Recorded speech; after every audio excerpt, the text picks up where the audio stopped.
fun 24 hours. The Chiefs aren't done. You get one wide receiver that is difficult to replace out the door. You bring in someone else. Was it worth it? We're going to find out. It's going to be a lot of fun today on Locked On Chiefs. From the land of the free and the home of the Chiefs, this is the Locked On Chiefs podcast.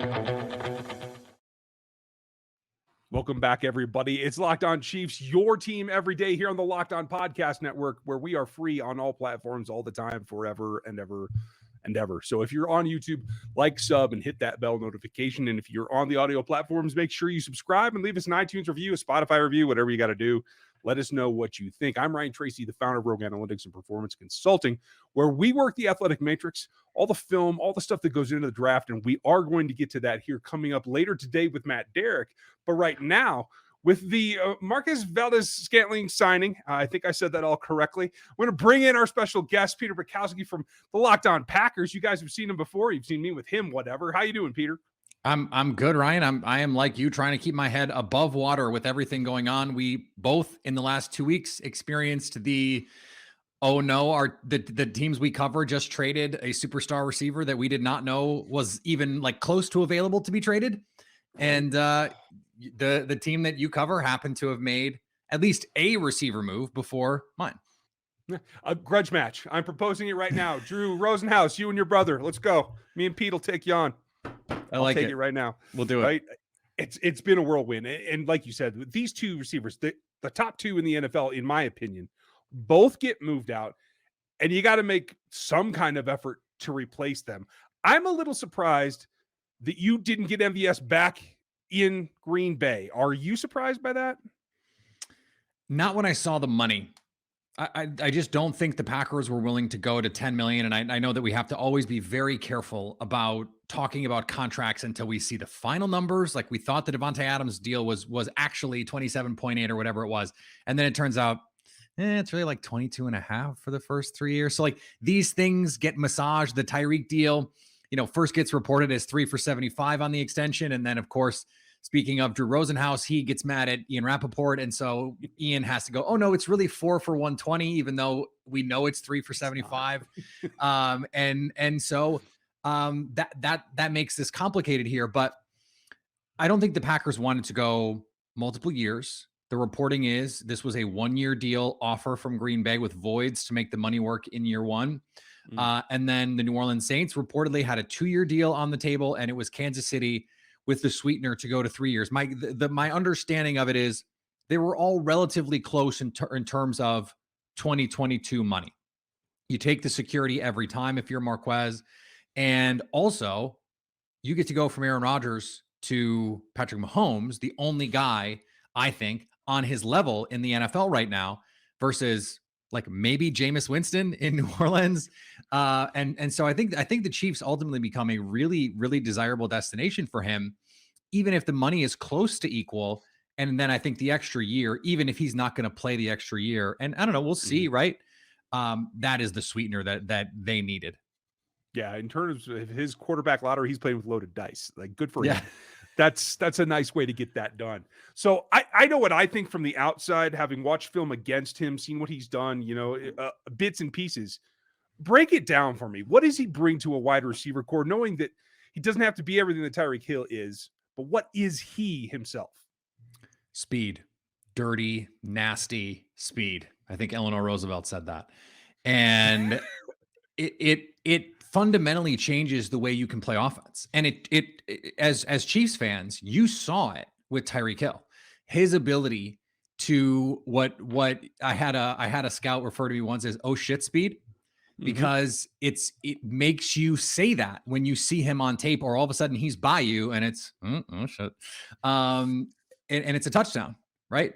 So he wasn't as explosive play to play as Tyreek Hill. But if you go back to 2020, the last time he had a full healthy season, he led the league in yards per catch, and he was tied with Tyreek Hill for most explosive plays in the league. He was a walking big play. If they were going to dial up a play action shot play on first down in the first quarter, it was usually to Quez. If they were going to try and take it, you get to midfield. Teams love to take those midfield 1st and 10 shots. he was that guy. In 2019, they were hyper aggressive on second and short. He was the guy that they were taking those shots on. Now, he's not just a deep guy.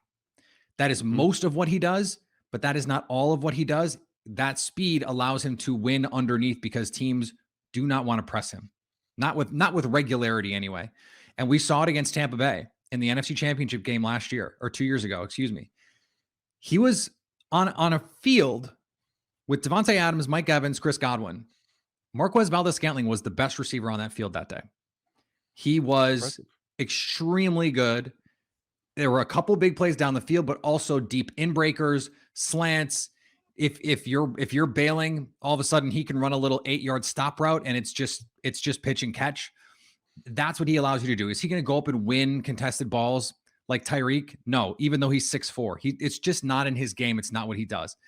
Is he going to run some blaze out on a 7-step drop from Patrick Mahomes? No, it's just not what he does.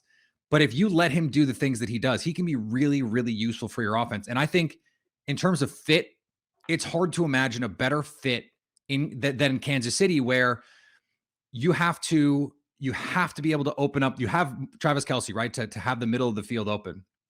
And if you have someone who can take the top off the defense, where you have to play the two shell, you hope by next year Andy Reid has some better answers for the two shell than he did last year.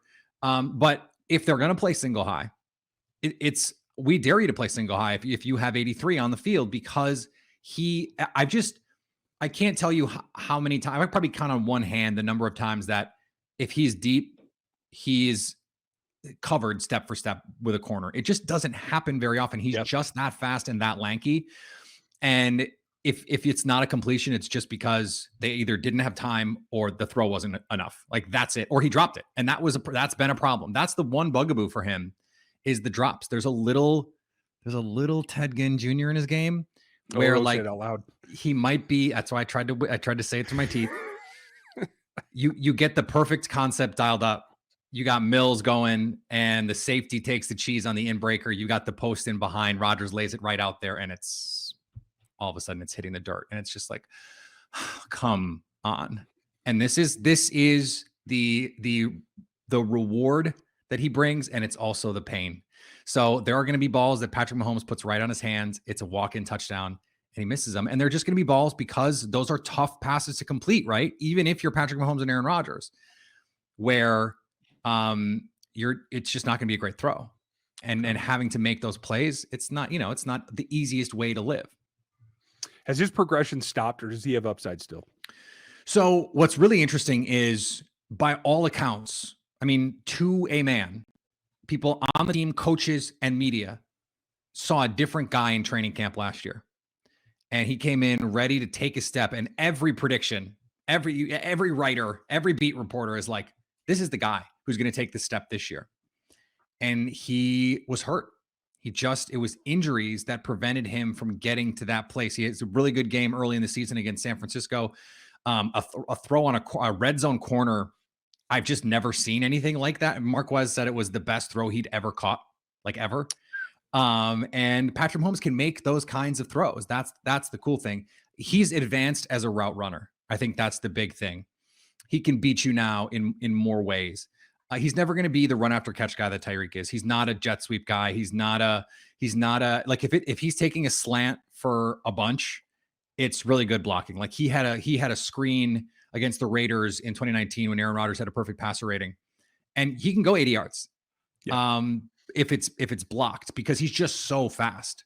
The Packers were playing the Vikings this last year, and he was healthy, and the Vikings go down and score. It feels like a backbreaker. First play, next drive, 70-yard touchdown. Like, he just has that explosive ability. And I think now that you're seeing him win in some other ways, that's where he can take that step, is if, okay, now it's 3rd and 6. Can you go win on a slant? Mm-hmm. Those are the things that we've seen flashes of. I don't know in an elevated role if he can do it, but that was what we started to see in training camp. And he never got a chance to get going. Let me add this one other thing. The Packers never scored more than 24 points in a game without him last year. And in games that he played, they averaged over 30. So Wow, okay. that's a touchdown difference. Now, do I think he's worth a touchdown to their offense? No, but it's a Tyreek Hill-esque thing in that his gravity affects everything. Right. So it's something. It is a concept. When we talk about proof of concept, that Andy Reid is going to understand. Okay, this is how to use this guy. Opens the floor up for everyone else. Now he's not Steph Curry like Tyreek Hill was, where he's not only combustible, but you have the gravity. He's more like Seth Curry. Okay. But guess what? The Philadelphia 76ers and the Brooklyn Nets right now are finding out how valuable a Seth Curry is. Those guys can really help your team. And I think that's exactly what the Chiefs are getting. And I'm going to steal that and put it on Twitter. I think you absolutely should. I like the gravitational pull part of it. The one other thing that I wanted to ask you specifically in terms of role alignment, they want to move him to all three places. Is he capable of doing that, playing the XZ and off in the slot? Yeah, and he did it all in Green Bay. You go back to 2020. He scored a touchdown on a just, it wasn't even a slot fade, but he was the third man in trips. And so it's like, okay, safety's got to take this guy, and just ran right by. I forget who the safety was. It wasn't Harrison Smith, but I don't think it was Anthony Harris. It doesn't matter. But he can't run with him. So like, if you're going to play too high, cool. There are ways to put him in the slot and still use his speed as an advantage. And so, yeah, the Packers, Devontae Adams was usually the guy on the backside, singled up. So you just didn't have to do that with MVS. Do I think he can do it? Yeah, probably. But I think more likely you're going to see him in that Z spot. And you can play Travis Kelce anywhere too. Like that's the great thing. So no, he's not just going to be like a prototypical X receiver and go win one-on-one. But if you need him to be a clear out guy on that side, absolutely. The safety is going to have to think twice about just leaving that corner on an island.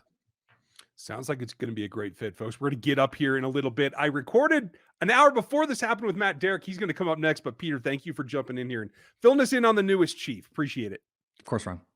Football season might be over, but basketball is picking up steam, and all the pro and college hoops are going right now. March Madness is on the way as well. Lots of odds, totals, player performances, props, anything you can think of where you want to know what is the odds to lay. BetOnline.net is the number one spot for all of your sports betting action. It doesn't necessarily have to be basketball either. It can be any kind of sports, hockey, boxing, UFC, pro soccer, anything out there that you want to put some action on, you can do it. BetOnline remains the best place for all of your sports scores and podcasts and news this season, next season, and every season. Head over to the website today or use your mobile device to learn more about the trends and the action and get the news that you need to be smart about laying your odds at BetOnline, where the game starts. Folks, nobody covers the Chiefs beat like Matt Derrick from ChiefsDigest.com. He is back with us. It seems like we've been talking, daily for the last 17 years at this point, Matt. A lot of drama this week. How are you hanging in? I'm hanging in there. I'm hoping that, maybe just get a couple of days where there's no interruptions, just kind of relax, everything's quiet. We'll have one of those days, right? Someday. I don't know. I'll hold my breath. This free agency's been we're not even 2 weeks in. I know. It's not even close to over. Oh my goodness. I thought, I was looking at the calendar and I was like, free agency started like 2 months ago, right? No. Yeah, sure. Not even 2 weeks. Not even 2 weeks. Not even close. So it feels like it's been 5 minutes since we talked about what the Tyreek Hill trade was, but it's a little bit farther removed. Think we've settled into what it is. And the reality is that you now have an opportunity to rebuild this roster. Restructure it is probably a better way to put it, because you've lost a player. You've chosen to lose a player, and that's okay. So how you go about it. It is about the draft picks for me. The compensation was back and forth, supposedly from the Jets to the Dolphins. Picks were eventually similar, but didn't get the multiple ones that they had requested. In overall, getting a low first round pick, which is my issue with it. How do you feel the compensation worked out in terms of overall value, not the congregate, just what you're able to replace talent-wise in this draft? Well, to me, it plays into a couple of things that the Chiefs need. And the big umbrella, what the Chiefs needs is numbers. I mean, this is going to be there's always turnover. I mean, every NFL roster turns over every year. I mean, and even championship rosters turn over every year. Just the reality of it. Chiefs are going to have more turnover this year, and some of that is because they need to get cheaper at a couple of spots. I mean, when you're paying your quarterback what you are, you need to get more affordable at a couple of positions. But then to get younger too. I mean, that's one of their recognitions, and that's one of the the tacit things built into this Tyreek Hill trade is that they need to feel like they need to get younger at a lot of spots, and they need to start grooming the next generation. They don't want to be in a spot, where the stars like Tyreek Hill and Travis Kelce and everybody ages out, and then there's suddenly no pipeline behind them. They want to build that pipeline. So you're right. I mean, it's not about, really restructuring or rebuilding, reloading, I guess, is maybe a little bit closer, but really it's just about, making sure that 2028 is just as important as 2022 and really addressing what the future is going to look like. And the other thing to me about the aggregate picks to having for this time of year is that unless the Chiefs, do something dramatic over the next month, with a lot of their own free agents, and I think we've talked about this before, they are turning over their special teams unit almost completely. The number of guys on their roster who are free agents who've been guys that they've counted on, Armani Watts, Dorian O'Daniel, Blake Bell, Marcus Kemp, Ben Neiman, Dan Sorensen. They've had some guys leave like DeMarcus Robinson, Byron Pringle. I mean, these are all special teams players who either are not going to be back or currently aren't on the roster. And, who are the special teams players? You know what? They're your 4th, 5th, 6th, and 7th round picks. And that's where the Chiefs have got a lot of, room to maneuver. So, yeah, I mean, to me, especially you get later into the draft, Chiefs are going to be looking at those positions that are going to be spots where they can backfill guys to start rebuilding that unit too. They've got 6 picks in essentially the top 100 of the draft. You can get plenty of impact players there, but then they've also got 6 picks in the back end of the draft where you can fill out your roster and fill the holes, and most importantly, get younger and get more affordable. Right. That's exactly what it is. And when it comes to those, I don't want to discount them because day 3 picks are still important. Like you said, they fill out your roster. That's the way that it is. When it comes to them, you got to have athleticism. If you guys want to see who's best at that, go over to rogueapc.com, get the athletic matrix. You can use the code locked on to do it. And that will give you a better idea. Here, I'll just leave that up for a minute. Because you have to have the athleticism at that back end to play teams. That's important. 6 picks on day 3 right now. I don't expect 12 selections overall. So I think at the end of the day, the value that you get back is what you were able to turn that into. Having 29 and 30 back-to-back does me no good. For me, that keeps me in the same band of talent that I was at 30. So I can't expect that to stay. I expect 30 to get moved out. Maybe moved up, maybe moved back. We'll see. But it is the day 2 selections that I'm really, really keen on because I think that's where you can get value that can come in. I'd take all of those selections. I don't know that I'd move any of them if I didn't have to in order to fill the linebacker spot, the cornerback. I think edge is probably the primary need, maybe wide receiver as well. So you're going to get some fill in there as well. I also think, and we should probably explore this in more depth, but generally, do you think that there are 2 first-round selections for this team, this draft? Probably not. I'm with you. I mean, I think that there's flexibility to make some moves there. The real challenge is, I mean, you talked about is that 29 and 30, you're in that same band, but the worst part of it is that no team's got 31st round grades that they're going to put on players. I mean, at 29 and 30, you're going to be looking at players that you've got 2nd round grades on. Probably for the most part, most teams are going to have like maybe 20 players, if that they've got 1st round grades on. So, you're starting to get into that spot where, are you getting true value at 29 and 30? I mean, you're getting a player that, hey, you might be able to get 36 or 41. I mean, that's how, there can be a little bit more movement in that spot.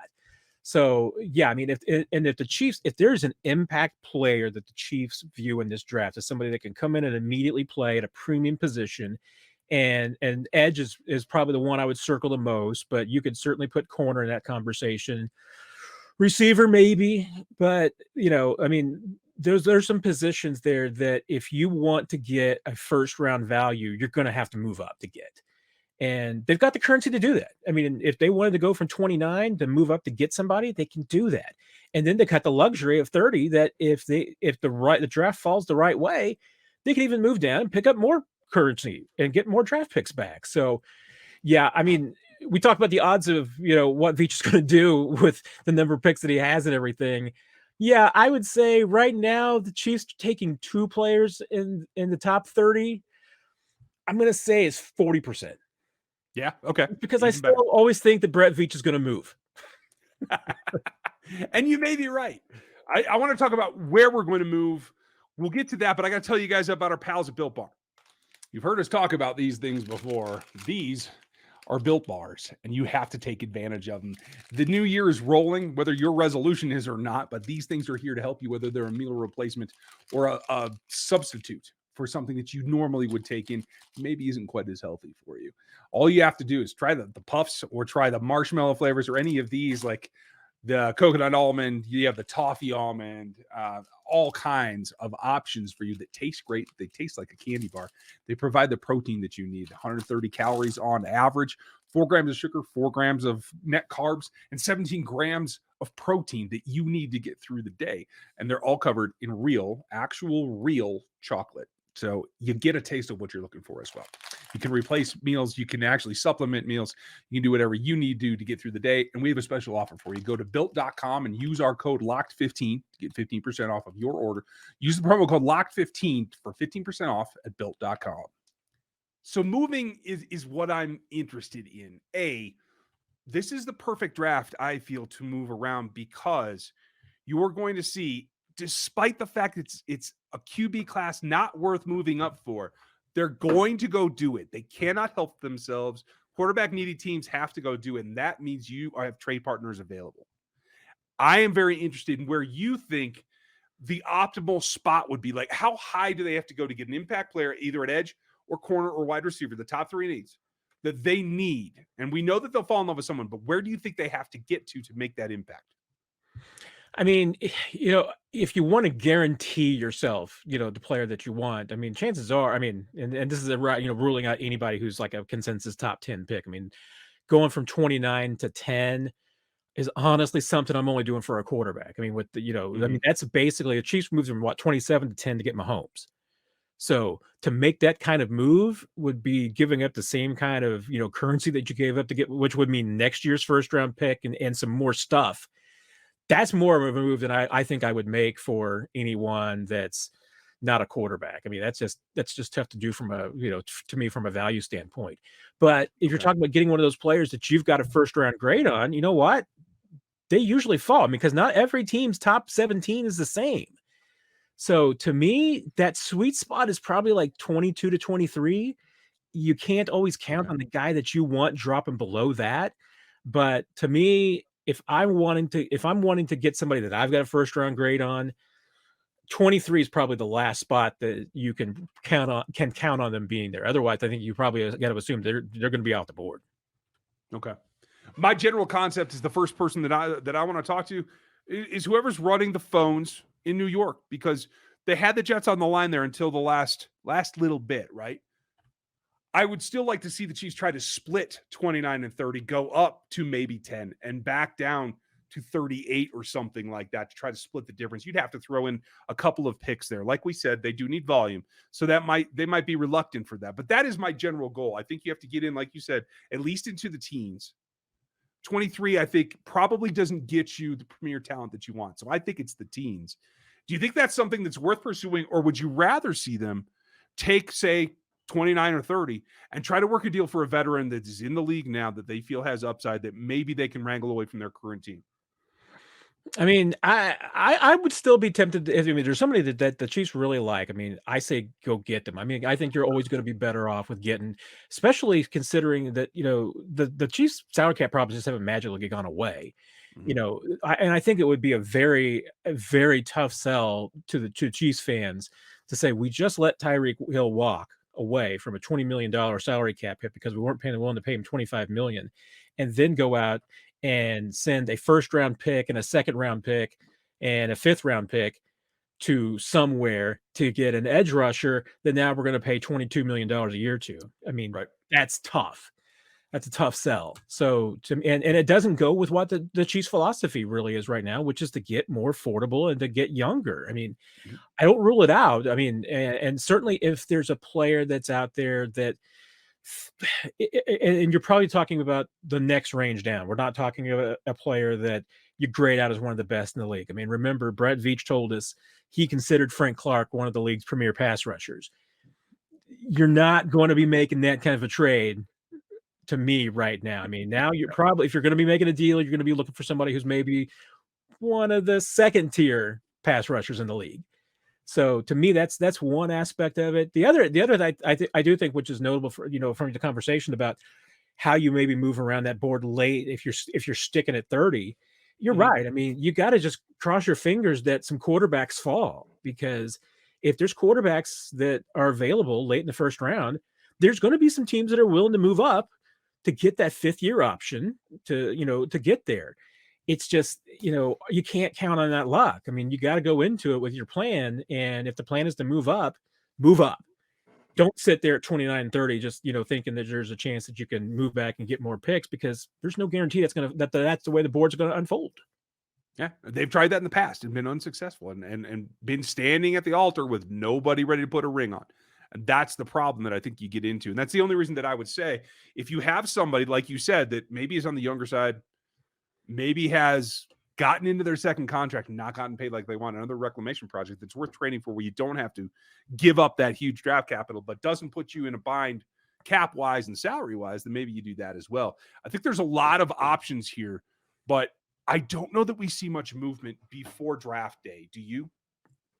I mean, I'm always, and I was talking with one of my colleagues earlier today, and just because of remembering what happened last year, I would fully expect we're going to have our press conference with Brett Veach about a week before the draft. Probably that's Friday, the week before the draft, probably like noon, 12:30, which means at 2:30 Friday afternoon, week before the draft, Brett Veach is going to trade one of those, first round picks for a receiver, or a corner, or an edge rush, or something like that.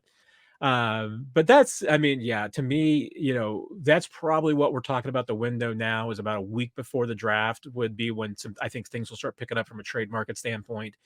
That's when teams have finally really settled with their free agent class. They're kind of settled in now. They're really honing in on the draft. That's kind of, and that's been, Brett Veach's MO before. I mean, he that period before the draft, week before, starts working the phones to see what teams are looking for, who's interested in maybe making some moves during the draft or ahead of the draft, seeing what's available. So that's when I could see it start, is that 1 week before the draft. That's when I think the trade window for Brett Veach would start to open up. But then, once you get to the draft and you got 12 picks, it's going to be that draft weekend is going to be a nightmare for the Chiefs personnel department, because they are going to be busy.